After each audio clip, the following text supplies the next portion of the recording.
नमस्कार, अभिवादन स्वीकार करें। मैं रेशमा शेट्टी स्वागत करती हूँ आप सभी का हमारे चैनल पारिक प्रेजेंटेशंस के दांडेली दैनिक समाचार पर। आज तारीख है 21 अप्रैल, वार मंगलवार। तो चलिए शुरू करते हैं आज के समाचार। नमस्कार, मैं दिशा आचार्य। दांडेली के टाउनशिप में स्थित महागणपति देवस्थान में पूरी विधि विधान व पाठ पूजा के साथ 38वां वार्षिक उत्सव मनाया गया।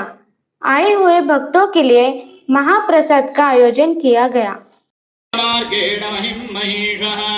गोब्राह्मणेभ्यः शुभमस्तु नित्यं लोकाः समस्ताः सुखिनो शुक्लां ब्रह्मविदारसारतरमाम् आप्यां जगत्स्वामिने वीणापुस्तकधारिणीम् अभयदां साक्षान्धकारापः हस्ते स्फाटिकमालिकां विदधतीं पद्मासने संस्थितां वन्दे तां परमेश्वरीं भगवतीं बुद्धिप्रदां शारदाम्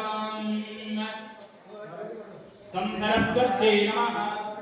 आनंदे पराजमनियं समर्पयामि वस्त्रोपीताभरणार्थे अक्षरान् समर्पयामि पुष्पाणि समर्पयामि नामभोजनं करिष्ये। केशवाय नमः नारायणाय नमः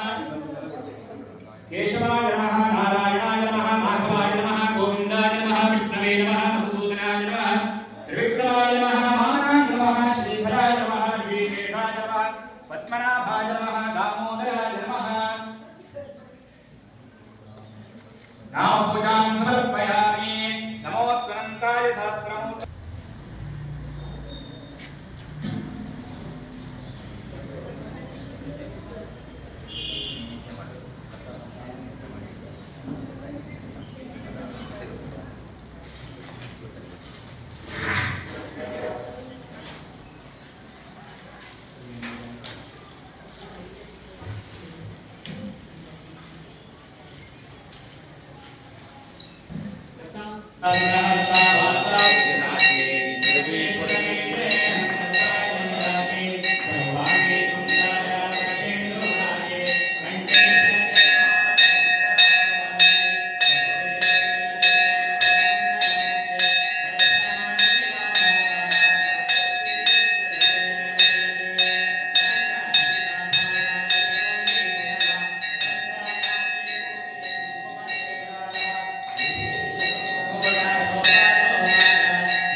कर्नाटका में 12वीं के नतीजे घोषित हुए, जिसमें दांडेली के एक प्रतिष्ठित स्कूल की छात्रा ने तालुका व जिले में अपने स्कूल का परचम लहराया। हमने उनसे बात की, आइए सुनते हैं। नमस्कार, इस वक्त मैं दांडेली के तौहीद स्कूल में हूँ। 12वीं के नतीजे घोषित होते हैं, परिणाम घोषित होते हैं। जैसे ही परिणाम घोषित होते हैं तौहीद स्कूल के हर एक स्टाफ का, हर एक बच्चे का सीना चौड़ा हो जाता है। वजह है यहाँ की एक छात्रा इस तालुका में प्रथम स्थान पर और इस जिले में, इस डिस्ट्रिक्ट के अंदर दूसरे स्थान पर रहती है। यह हम सब के लिए, हर एक दांडेली निवासी के लिए यह गर्व करने वाली बात है कि तौहीद स्कूल की एक छात्रा अपने नाम का झंडा गाड़ती है। इस वक्त वो मेरे साथ है। नमस्ते, क्या नाम है बेटा आपका? लाइबा परवीन मोहम्मद इब्राहिम। अच्छा, तो पीयूसी सेकेंड ईयर में आप तालुका में फर्स्ट रैंक। फर्स्ट। सबसे पहले तो आपको और आपके शिक्षक को बहुत बहुत बधाई, आपके परिवार को भी बहुत बहुत बधाई जी। कैसा रहा, कैसे कैसे पढ़ाई करते थे और टीचर्स का कितना योगदान, माता पिता का क्या योगदान था, बताएंगे बेटा?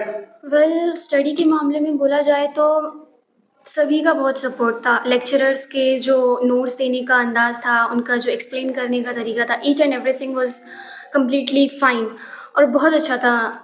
जब भी क्लास में कोई क्वेश्चंस या फिर डाउट्स होते थे, पर्सनली भी हम जाके पूछते थे। तो फिर जैसे कि हाई स्कूल का माहौल होता है ना कि बच्चों को बैठा के समझाना, सेम उसी तरह से कॉलेज में भी था। और रही बात मेरी मम्मा की, तो इनका भी बहुत सपोर्ट रहा है मेरे पीछे। जब भी मैं डीमोटिवेटेड फील की हूँ तो हमेशा इन्होंने मुझे मोटिवेट किया है। और शुरुआत से ही मेरा एक एम था यूपीएससी क्लियर करना। यूपीएससी? यप। वेरी गुड, शाबाश बेटा, बोलो बेटा। Thank you. But currently I switch the aim. मेरा अभी क्लैट एंट्रेंस टेस्ट क्लियर करके लॉ के फील्ड में एंट्री लेना है और उसके बेसिस पे फिर मैं यूपीएससी क्लियर करना चाहूँगी। मैं एक विशेष बात बताता हूँ बेटा जी।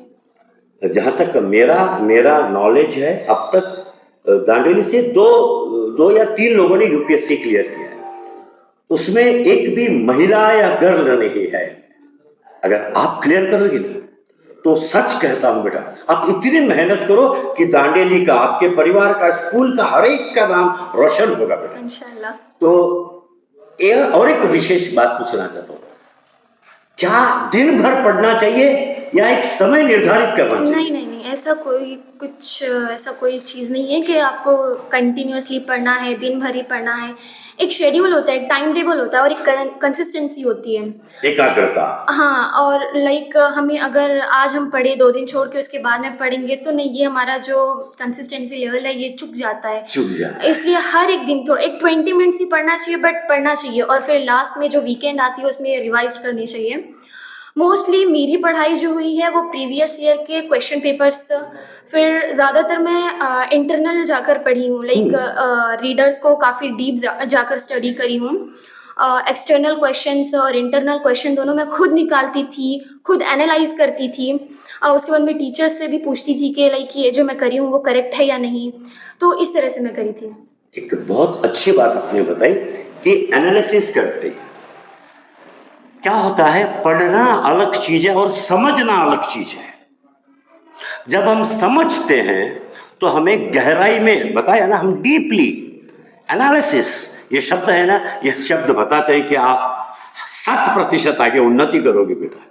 जब हमें ये चीज समझ में आ जाती है ना तो निश्चित हम आगे बढ़ते जाते हैं। विशेष तौर पर फिर एक बार आपके परिवार को, स्कूल के सभी शिक्षकों को मैं बहुत हृदय से धन्यवाद देना चाहता हूं कि जैसा आपने बताया कि लेक्चरर्स हर वक्त आपका कोऑपरेट करते थे, आप कभी भी जाकर पूछते थे, बैठाकर समझाते थे। एक शिक्षक जब अपनी पूरी जिम्मेदारी से अपनी ड्यूटी, अपने फर्ज को निभाता है, अदा करता है, तब आप जैसे बच्चे आगे निकलते हैं। क्या बोलना चाहेंगे आप आपकी लड़की के लिए?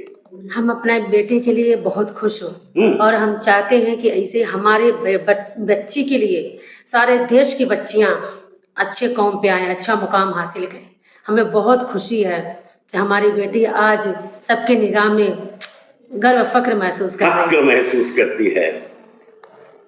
क्या होगा, एक बहुत अच्छी लाइन किसी के द्वारा कही गई है कि शिक्षित होंगे तभी विकसित होंगे। फिर एक बार आप सभी को बहुत बहुत बधाई और शुभकामनाएं। भगवान से, अल्लाह ताला से विशेष प्रार्थना करता कि आप बेटा और आगे बढ़ो, हमारा इस शहर का, इस स्कूल का, अपने परिवार का नाम रोशन करो। मुझे आज बहुत खुशी महसूस हो रही है कि निदायत तो इस सोसाइटी का जो पीयू का जो रिज़ल्ट आया, ये मुझे और मेरे तमाम ट्रस्टियों को, तमाम असातिज़ा को और दांडेली के जितने भी हजरात हैं उनको आज जो इन्होंने रिज़ल्ट लाया है, हमें एक बहुत खुशी महसूस हो रही है।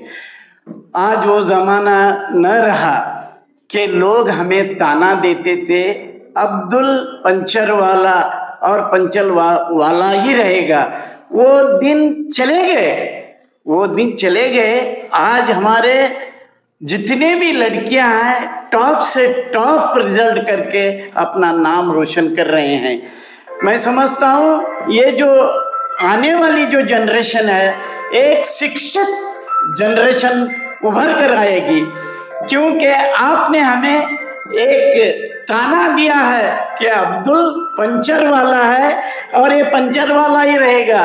अब्दुल पंचर वाला है, लेकिन उसके बच्चे आज पंचर वाले नहीं हैं। टॉप से टॉप आज एजुकेशन हासिल कर रहे हैं हर फील्ड में, चाहे जितने भी बड़े बड़े यानी कलेक्टर्स हैं या आईजी हैं, जितने भी बड़े बड़े जजेस हैं, सब आज मुस्लिम की लड़कियां और हमारे लड़के। इसी साल का जो यूपीएस का जो रिजल्ट था, 52 बच्चे ने पूरे के पूरे रिजल्ट हासिल करके अपना नाम रोशन किया। बस मुझे इतना एक संदेश देना था।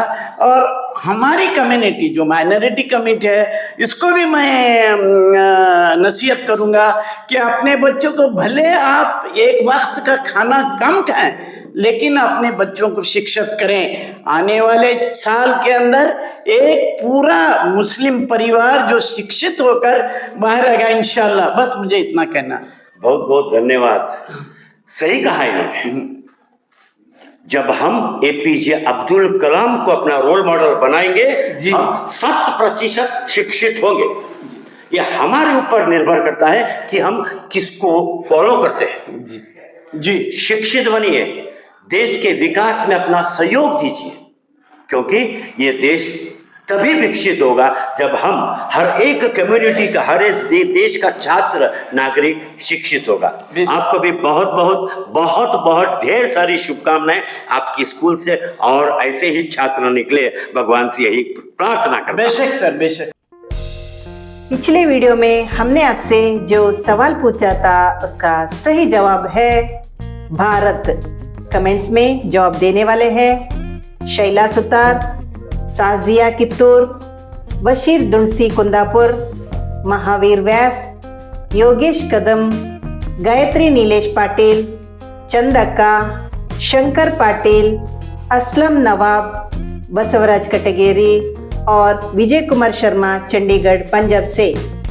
आज का सवाल, भारत में YouTube के कार्यालय कहाँ पर है? कमेंट्स में जरूर बताइए। अंत तक हमसे जुड़े रहने के लिए धन्यवाद। कल फिर मुलाकात होगी हमारी इसी चैनल पारिक प्रेजेंटेशंस पर। स्वस्थ रहो, मस्त रहो।